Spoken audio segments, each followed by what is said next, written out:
उस समय पे औरत जो है बहुत इरिटेट सी महसूस करता है, अपना मन बहुत परेशान रहता है। तीसरी बात है कि उस समय पे तेज रोशनी आदमी बर्दाश्त नहीं कर सकता, जिसको हम फोटोफोबिया बोलते हैं। फोटो मीन्स लाइट और फोबिया मीन्स लाइट से एवर्जन या लाइट से दूर रहने का मन करना। तो इसको हम बोलते हैं फोटोफोबिया। बहुत ज़्यादा लाइट हो, बहुत धूप में जाने से, जहाँ पे बहुत ज़्यादा मान लीजिए जैसे स्टूडियो मान लीजिए लाइट, इस तरह की लाइट कोई नहीं ले पाएगा। अगर मुझे माइग्रेन आज रही होती तो शायद मैं इंटरव्यू नहीं दे पाता। दूसरी बात है कि उस समय पे ज़्यादा साउंड से बंदे को थोड़ी एलर्जी होती है, जैसे कि शांत इन्वायरमेंट आदमी महसूस करना चाहता है। एक औरत जो है शांत इन्वायरमेंट में ही रहना चाहती है, कोशिश करती कि जहाँ पे साउंड कम हो, टीवी ना लगा हो, बच्चे शोर ना मचा रहे हों, किसी ऐसी जगह पर चले जाएं जहाँ पर इससे शांति मिल जाए। कई लोगों को माइग्रेन में जैसे कि मान लीजिए कोई एक कमरा है जिसमें अंधेरा है, साउंड नहीं है, आराम से लेटने का जहाँ पे जगह मिल जाती है, थोड़ा ठंडा सा कमरा है गर्मियों के दिनों में, वहाँ पे माइग्रेन में बहुत ज़्यादा आराम महसूस होता है। कई लोग अक्सर, जैसे हम पहले देखते थे जब बहुत ज़्यादा दवाइयाँ नहीं थी, लोग कपड़े से अपना पूरा सिर बांध लेते थे। बहुत अक्सर अभी भी बहुत सारे घरों में देखा जाता है कि एक औरत ने हफ्ते में 1 या 2 बार कपड़ा पूरा अपने सिर पे बांधा है और वो बेसिकली दर्द से परेशान है। दूसरी मुख्य वजह जिसकी वजह से माइग्रेन इतना इंपॉर्टेंट हो जाता है कि जिसे हमें डिस्कस करने की ज़रूरत है, वो ये वजह है कि माइग्रेन कुछ मिनटों का दर्द नहीं है। ये नहीं कि मुझे माइग्रेन हुआ 15-20 मिनट में सिर दर्द में कुछ मैंने 10-15 मिनट कुछ बैठी और ठीक हो गया, ऐसा नहीं है। माइग्रेन का दर्द कुछ घंटों तक रहता है मैक्सिमम लोगों में, और कई लोगों में 2 से 3 दिन तक रहता है। एक दिन में या 5-10 मिनट में ख़त्म होने वाला नहीं है। कम से कम 5 या 6 घंटे पे एक एवरेज बंदे को दर्द रहता है। अगर वो ट्रीटमेंट ले तब भी कम से कम 2-4 घंटे बंदे को परेशान करके जाता है। और अगर नहीं ले रहा तो 5 से 6 कम से कम पूरा दिन। कई बार रात को सोने के बाद ही अगले दिन आराम आता है, और कई बार अगले दिन भी आराम नहीं आता, तीसरे दिन जाके आराम आता है। तो कई बार ऐसे औरतें बोलती हैं कि एक बार दर्द शुरू होगी फिर तो मेरे 2 से 3 दिन बर्बाद होने ही होने हैं। उन दिनों में ना मैं काम कर सकती हूँ अच्छे से, ना बच्चों को पढ़ा पा रही हूँ, ना बच्चों को संभाल पा रही हूँ, नहीं कुछ देखने का मन करता, नहीं कहीं जाने का मन करता।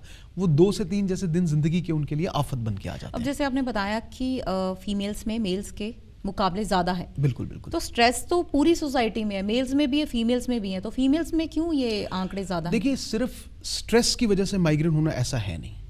रादर ऐसा देखा गया है कि जिन लोगों को माइग्रेन की बीमारी ऑलरेडी है, स्ट्रेस होने से माइग्रेन की बीमारी बढ़ जाती है, या उसकी फ्रीक्वेंसी या उसकी होने की टेंडेंसी बढ़ जाती है, लेकिन ये कारण नहीं माना जा सकता। कारण सिर्फ बोले कि सिर्फ एक आदमी को सिर्फ स्ट्रेस है उस वजह से माइग्रेन का शुरू होना अनलाइकली है। पर किसी आदमी को माइग्रेन रहती है, किसी औरत को माइग्रेन रहती है और उसको स्ट्रेस है, तो माइग्रेन उससे शुरू हो जाती है, बढ़ जाती है, उसकी फ्रीक्वेंसी बढ़ जाती है। तो मुख्य कारण क्या है?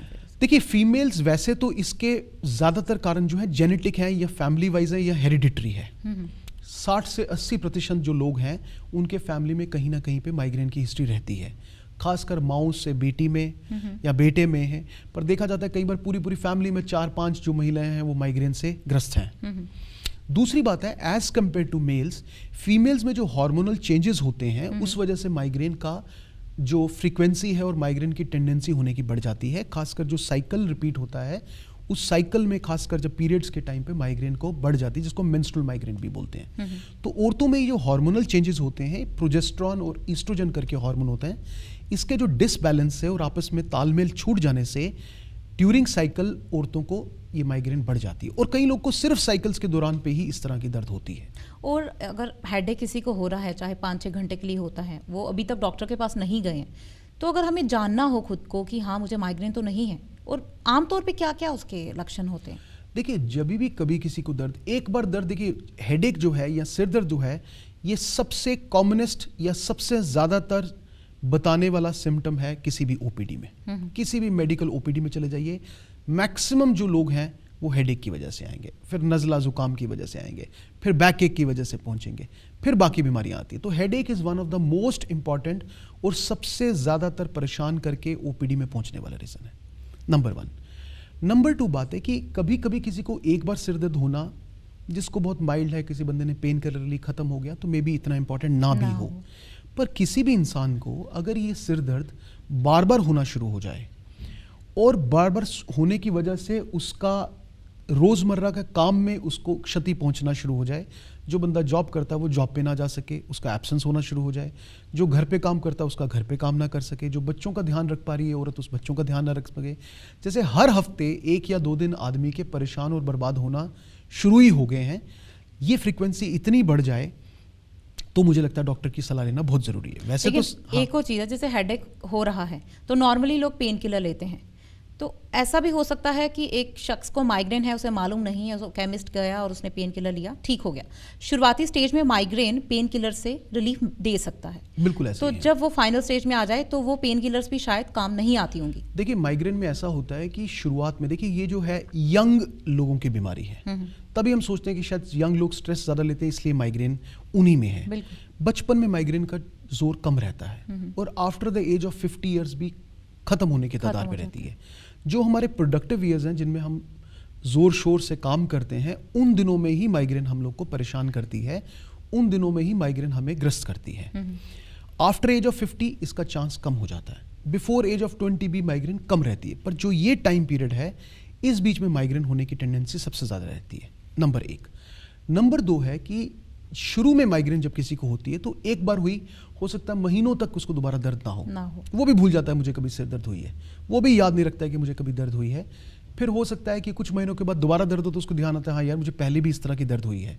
फिर कुछ महीनों के बाद लगता है यार अब दर्द मुझे हर 15 दिन 10 दिन के बाद तंग करती है। आदमी तब भी ट्रीटमेंट नहीं कराता, तब भी डॉक्टर के पास नहीं जाता है। उसके बाद धीरे धीरे करके ये स्थिति हो जाती है कि हर हफ्ते में 1 या 2 बार उसको माइग्रेन होना शुरू हो जाती है।